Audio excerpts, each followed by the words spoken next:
Hi, this is Niyanta Spelman with Rainforest Partnership, bringing to you Our Planet, Our Future, a video podcast presented by Rainforest Partnership.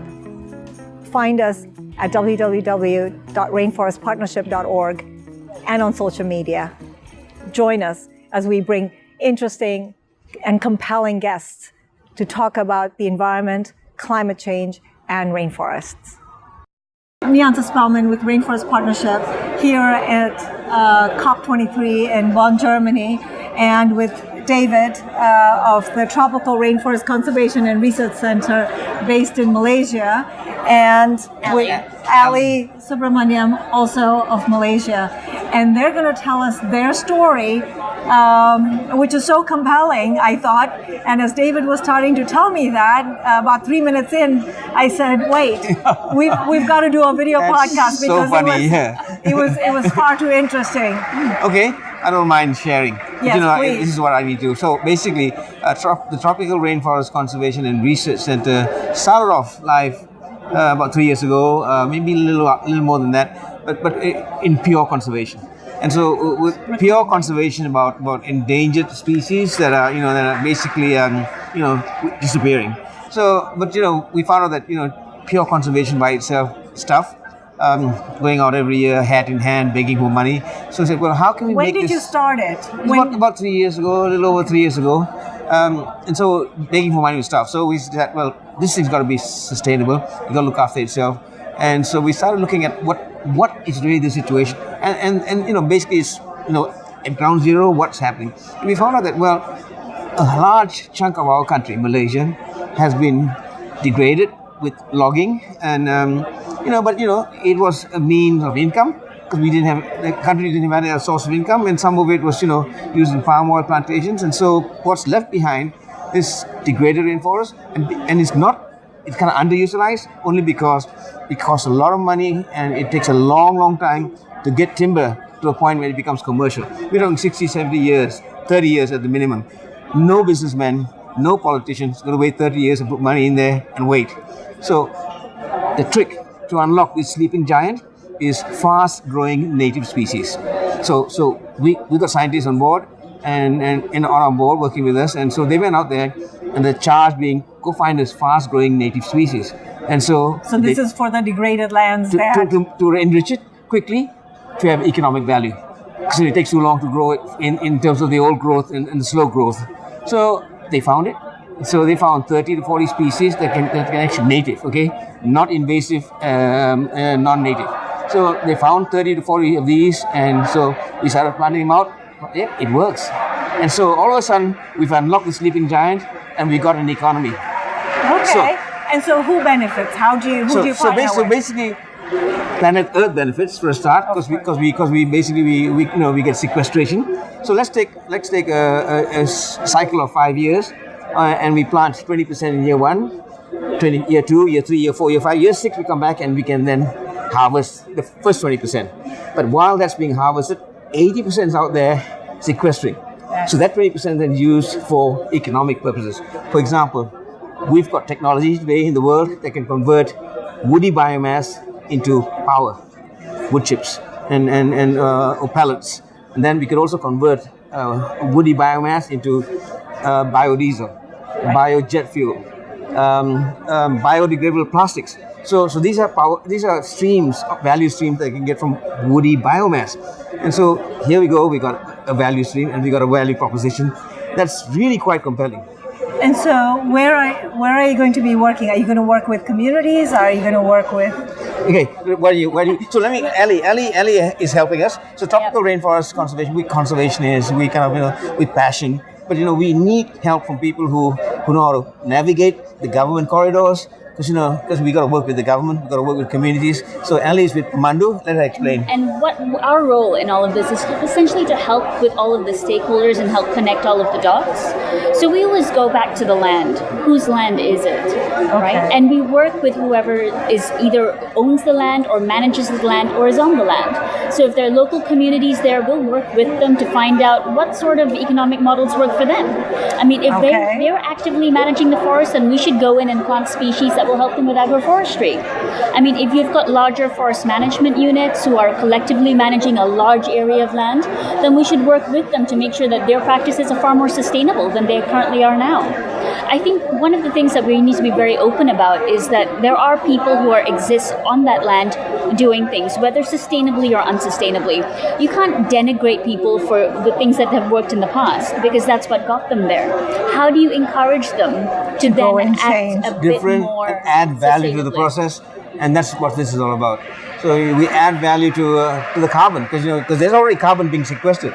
So what did you add to it? Okay, and that's an add value. You add value to what they're working on. If they're working on the land, you add value to it. And so, okay, why don't you try this and try planting these things? And if we could then buy it off you and process it and make it into biofuel. So how long have you been in existence? Well, we've been around for a few years now, but definitely we've been working with David on this project for a lot of this year, actually. Yeah, almost a year. And what we're trying to do is develop projects within Malaysia that actively improve forest conditions, so they enrich the forest, but at the same time provide an economic value to the people who are on the land.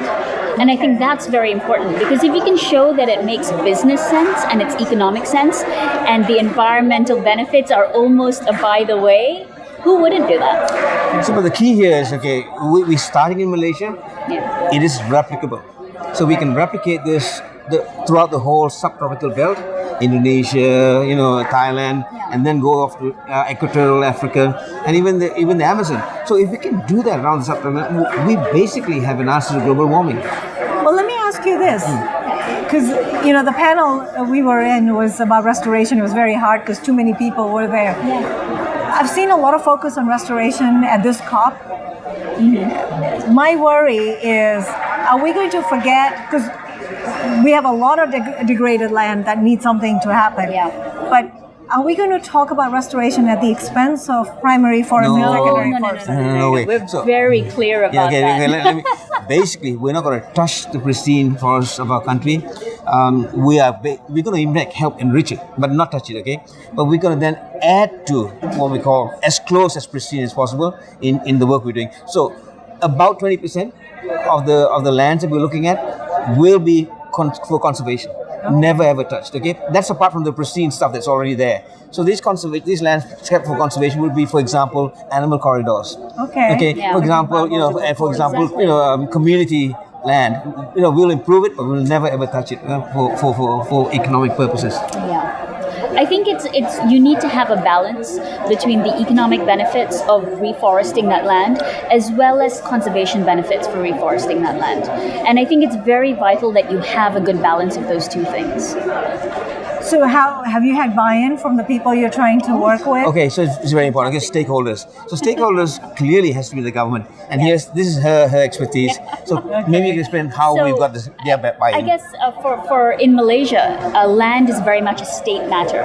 So even if federal government institutes a policy, it will still go back to the state level who then will be actively involved in whatever policy that applies to the land. So we have to make sure that whenever we go work in a certain state, that we're engaging all levels of government. We're also engaging local communities, we're engaging local stakeholders, whether they're organizations, whether they're international NGOs, to try and make sure they're all part of that process and make sure that everybody's involved. Okay. It's one of those things where you can't say it's a one-size solution that fits everybody. No, it probably wouldn't. Yeah. Very uniquely... State to state, region to region, and community. It's all based on the land. What's on the land, what needs to be protected on the land, what infrastructure is already nearby, and how can we then improve what's currently there. So what's really exciting is the value streams that are out there. The opportunities, there are huge value streams. I mean, we talk about the biofuels and the bio chemicals products, okay? But there's also, for example, when you enrich the land, it brings back animals. Yes, I was wondering I wanted to talk about biodiversity because it brings back the animals.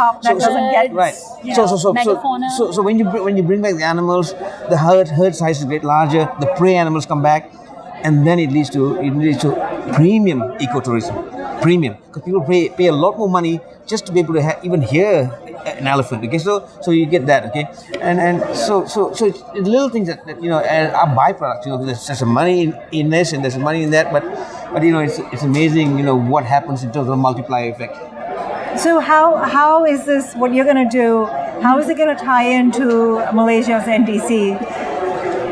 It's fully supportive of all our promises, all our commitments.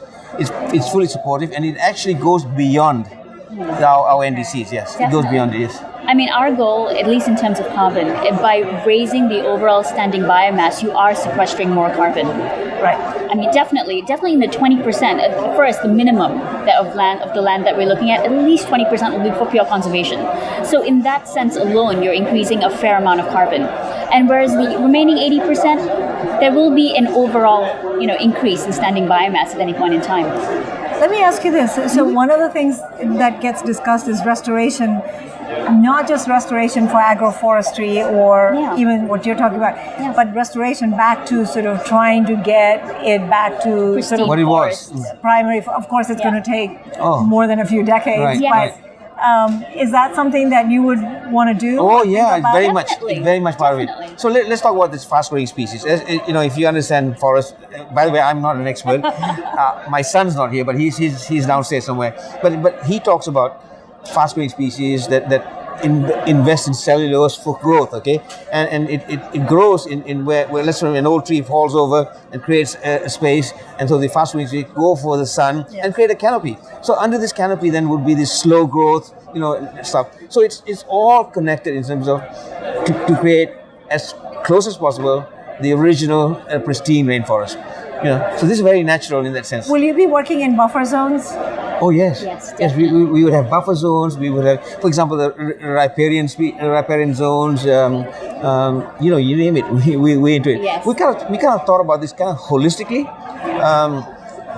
For example, even the whole process. So it's very important. And I keep saying this. I'm an accountant by training, so I work with ExxonMobil, oil and gas. So I'm kind of paying for my sins. But anyway, but I learned a lot from there. And what we learned from there is that think about management, think about the process. So what's the process here? The process here was the upstream in the oil and gas business is enriching the rainforest. That's the upstream, and then getting biomass out of it.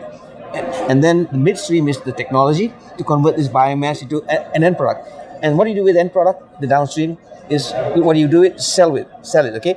As wood chips, you sell it to the power industry, and so if you think of these three, it's really a process, and so it's very important to understand and appreciate the process, and only then can you manage it. Most people look at parts of it, and if you look at parts of it, it's so hard to manage, to make it work. So if you can join the dots, it'll work. And then you got to execute it flawlessly. Yes. Well, that's the question. So, are we going to hear progress from you over the next few COPs about what you've managed? Watch this space. You bet. We are going to make this happen. Yes. We got a lot of support, international support. So we talk about the Malaysian government and the state governments. We talk about that, and the state agencies. But we also out there, beating the bushes as far as what's available. That's why we're here. So what's available? Who's doing what we're doing? Kind of listening. Other people in the rest of the world doing similar stuff, and we're learning. We're meeting people, and we're going to make contact with those people after this to continue this process. But the international community, the NGOs, for example, the Nature Conservancy. Yes. The Nature Conservancy heard our presentation, heard what we're doing in Malaysia, came to Malaysia and talked to us, and that was an amazing testimony to what we're doing. The guy said for 2 years he's been out there beating the bushes to find out what projects are available because they got money. And he said, look, what we heard, what you're doing in Malaysia is at least 12 months ahead of the rest, anybody else in the world. Oh, that's very good. Congratulations. So this is the kind of thing that, makes us feel better about it and kind of surges to work harder. Yes. So when do you start planting your first? We've actually got test sites. We actually got 500 acres in Sabah, acres in Sabah, and about 500 hectares in Perak, another state, where we're actually planting. And the trick is as simple as this: identify the species, so the mother tree, collect the seeds, plant them in nursery, nurture them till they're about 6 months old, 7 months old. Don't plant them out immediately because the survival rate is horrible. So when you get them up to a certain height, a meter and a half, they survive a lot better. So we talk about a 97, 98% survivability. That's our amazing. experience. And you're not going to spend the time and money, and it's not going to survive. So make sure you get the biggest bang for the buck with this. So that process, we call it our fast-growing species selection process, is something that I think that we want to share. We're not going to be exclusive. We want to be inclusive and share with the people in the world. Go do it. Well, that's great. Well, I look forward to hearing what happens to your test sites, and Yes. then actually when you go down to actually Start planning. To getting up to the large scale. the large scale, because you do in Malaysia, you do have so much degraded. Oh, yes, and we wanted to do something about it. And so, like I said at the beginning down there, hey, a challenge becomes an opportunity. So bad news becomes, we can turn this thing upside down on its head and make it an opportunity. And that's what we're doing. And so we have, as part of this process, identified what we call entry point projects. We have 5 entry point projects. We're going to launch them in January and in different parts of the country. And we're going to have a feasibility study, and then we're going to follow it with a front-end engineering design of these technologies, and we're going to... Very business oriented. Yeah. Good for you. It's an oil and gas approach. Well, I'm glad you're doing what you're doing, and thank you for sharing your Yes, it's a story real with pleasure. us. Thank you for asking. Yes, of course. Thank you so much. Yeah. Thank you. Thanks. All right. Well, my guests here have been David and Ali from the Tropical Rainforest Conservation and Research Center in Malaysia, and Well, with TRCRC. okay. Yes. Well, thank you, Niyanta.